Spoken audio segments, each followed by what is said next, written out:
I'm Pastor Yohana Y.D. Buru. I pastor here in Kaduna. Sheikh Ibrahim Yaqub El-Zakzaky, he has helped Christians so much. First, 1987 during Kafanchan riot, he was the cleric, the Islamic cleric that helped Christians after they were wounded by other Muslims. In 1992 Zangon Kataf riot, he was the same Islamic scholar that did same in helping Christians, taking them to hospital. And I want to assure you, by 2011 post-violence election, Christians were wounded and killed. Some were killed. He treated them in the hospital.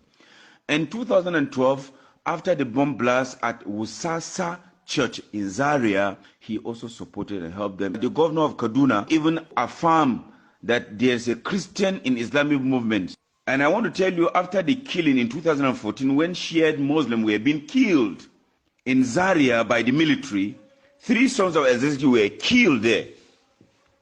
And a Christian, Julius Anyang, was killed. I was the one that represented Sheikh Ibrahim El-Zakzaky with other Muslims there to speak to the family of Julius. The Christians and Muslims must know that the enemies are after disuniting us and causing chaos in Nigeria. Godless, heartless, ruthless people killing human beings as if they're nothing. They don't have sanctity of life. They don't respect human life. We better stand up for humanity. They want to disintegrate Nigeria. They want to cause another war in Nigeria or a genocide in Nigeria. After Sheikh Ibrahim Yaqub El-Zakzaky, who next?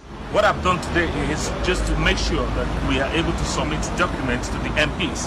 I've submitted the document to Jeremy Hunt's office and also to the DFID's office, Roy Stewart.